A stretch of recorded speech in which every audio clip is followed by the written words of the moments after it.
This idea of silk in pillowcases and in pajamas as being better for your skin is really taken over from a marketing perspective.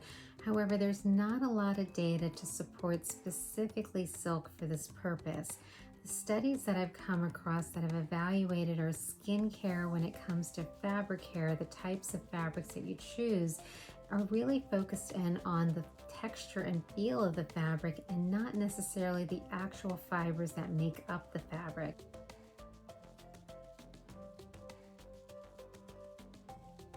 The study that I came across that evaluated pillowcases in particular were not specifically silk, they were silk-like. It was a polyester blend that was woven in such a way to have a very smooth texture. When there's a smooth texture across the surface of any textile, that means that the friction coefficient is decreased so that there's less drag against your skin. The theory is that the smoother the texture or surface of the textiles that you choose, whether it be for your pillowcases, your bed sheets, your pajamas, then if there's less friction against your skin, then there's going to be less irritation.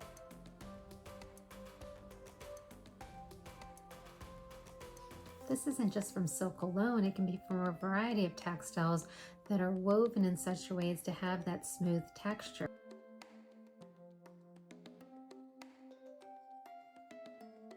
Now, why does this even matter? It's really because silk is not an easy textile to maintain. It gets me a little frustrated when I find my teenage patients with acne looking for silk pillowcases without clearly understanding the maintenance required for silk.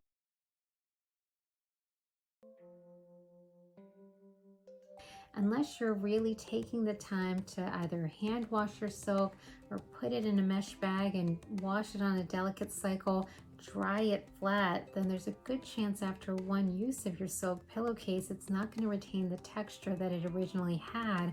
And this might ironically be worse for your skin at the end of the day.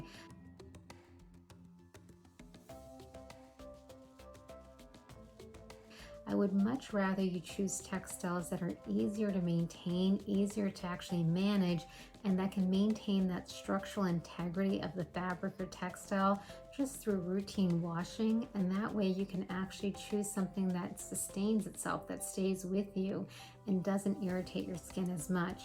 This can be achieved with a variety of polyester blends, sateen, satin. There's so many other options for you that silk should not be the one that you're focused on. Really think about the meaning of these studies that are out there, which is really focused on the texture and feel. The other reason this matters is I've come across a lot of silk pajamas and other products that have a texture to them, maybe just to make them look better or just for enticing a consumer to purchase them. But the reality is that the second you introduce a texture to a silk textile, then it no longer retains its properties that actually make it better for your skin.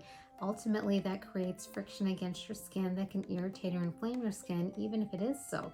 So try to really understand the context of these articles and the studies that are out there and not waste your money unnecessarily on products like these.